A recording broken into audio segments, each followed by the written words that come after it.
నర్సరావుపేట మండలం ఉప్పలపాడులో వైఎస్ఆర్సీపీ పార్టీ ప్రచారంలో ఎమ్మెల్యే గోపిరెడ్డి శ్రీనివాసరెడ్డి, సత్తెనపల్లి మాజీ ఎమ్మెల్యే ఎర్రం వెంకటేశ్వర రెడ్డి పాల్గొన్నారు. ఉప్పలపాడు గ్రామస్తులు వారికి ఘన స్వాగతం పలికారు. నర్సరావుపేట అసెంబ్లీ సెగ్మెంట్ లో వైఎస్ఆర్ పార్టీకి ఉప్పలపాడు, లింగంగుంట్ల రెండు కళ్ళలాంటివని అన్నారు. అందరం కలిసి భారీ మెజార్టీతో హ్యాట్రిక్ కొట్టబోతున్నా, రెండోసారి జగన్ ని ముఖ్యమంత్రిని చేయబోతున్నామని అన్నారు. సంక్షేమ పథకాలు ఇంటింటికి అందుతున్నాయి. వచ్చే ప్రభుత్వం మనదే. మన ఎమ్మెల్యే నేను గోపిరెడ్డి, మన ముఖ్యమంత్రి జగన్మోహన్ రెడ్డి అని అన్నారు. ఉప్పలపాడు గ్రామం మొట్టమొదటి నుంచి కూడా వైఎస్ఆర్ కాంగ్రెస్ పార్టీ కంచుకోట. ఈ నర్సరావుపేట రూరల్ మండలంలో ఉప్పలపాడు, లింగంగుంట రెండు గ్రామాలు కూడా వైఎస్ఆర్ కాంగ్రెస్ పార్టీకి రెండు కళ్ళు లాంటివి. ఇలాంటి గ్రామంలో అందరం కలిసిమెలిసి ఈ కార్యక్రమాన్ని బ్రహ్మాండంగా నిర్వహించుకోవడం బట్టి చూస్తుంటే వైఎస్ఆర్ కాంగ్రెస్ పార్టీ ఎంత బలంగా ఉందో ఈ నియోజకవర్గంలో అర్థమవుతుంది. ఖచ్చితంగా భారీ మెజార్టీతో నర్సరావుపేటలో హ్యాట్రిక్ కొట్టబోతున్నాం. అట్లానే జగన్మోహన్ రెడ్డి గారు ఈ రాష్ట్రంలో మళ్ళీ రెండోసారి ముఖ్యమంత్రి కాబోతున్నారు. ఈరోజు చంద్రబాబు నాయుడు ఎలక్షన్ కమిషన్కి రాసిన లేఖల వలన, అంటే నిమ్మగడ్డ రమేష్ కుమార్ ద్వారా ఈరోజు ముసలివాళ్ళు, పెద్దవాళ్ళు పెన్షన్ తీసుకోవడానికి ఎంత ఇబ్బంది పడుతున్నారో ఈరోజు ఒక్కసారి ప్రజలు గమనిస్తూ ఉన్నారు.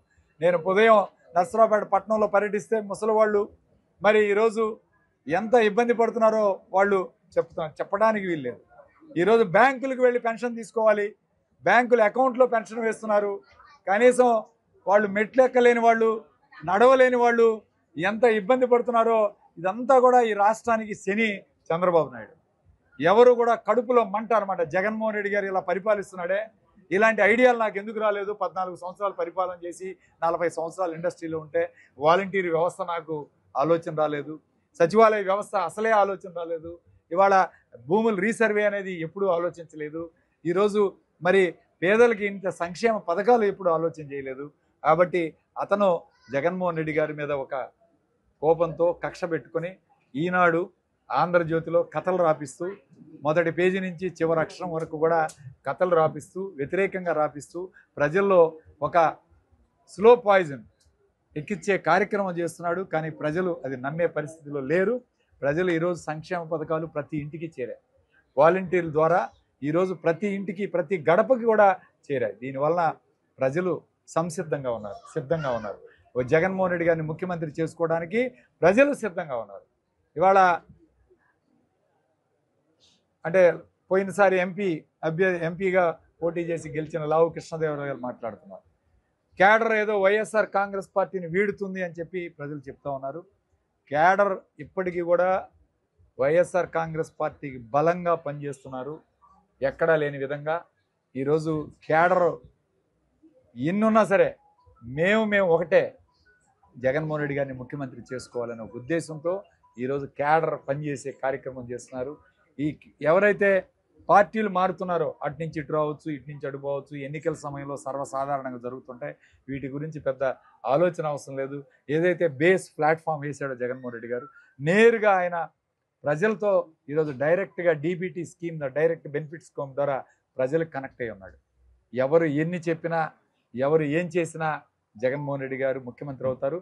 మహిళలు ఇవాళ పెద్ద ఎత్తున వైఎస్ఆర్ కాంగ్రెస్ పార్టీకి ఓటేయడానికి 57% మహిళలు ఈ రాష్ట్రంలో సిద్ధంగా ఉన్నారు. ప్రతి సర్వే కూడా చెప్తా ఉంది. ఖచ్చితంగా జగన్మోహన్ రెడ్డి గారు ముఖ్యమంత్రి అవుతారు. ఉప్పలపాడు గ్రామంలో మంచి మెజార్టీతో ఈరోజు ముందుకు వెళ్తామని తెలియజేస్తూ సెలవు తీసుకుంటాం. రాష్ట్ర శాసనసభకు పార్లమెంట్ జరుగుతున్న ఎన్నికల్లో వైఎస్ఆర్ పార్టీ తరఫున నర్సరావుపేట అసెంబ్లీ నుంచి పోటీ చేసిన గోపిరెడ్డి శ్రీనివాసరెడ్డిని అఖండ మెజార్టీతో గెలిపించాలని కోరుకున్నా.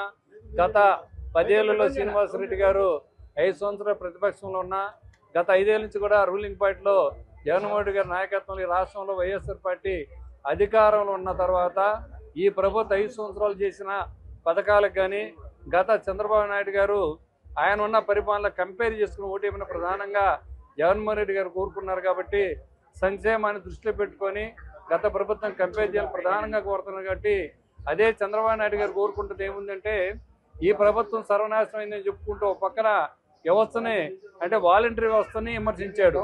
అలానే నవరత్నాల సంక్షేమం అతిగా ఇచ్చి రాష్ట్రం దివాలా తీపించిన చెప్పిన వ్యక్తి ఈరోజు మొలటా చేసి సంక్షేమం డబల్ ఇస్తా అన్నాడు. అలానే వాలంటరీ వ్యవస్థను పునరుద్ధరించి వాళ్ళకు డబల్ జీతాలు ఇస్తున్నప్పుడు మరి ఆ విధంగా ఆర్థిక వ్యవస్థ ఎలా ఉంటుందో పబ్లిక్ ఆలోచనలు ప్రధానంగా కోరుకున్నా.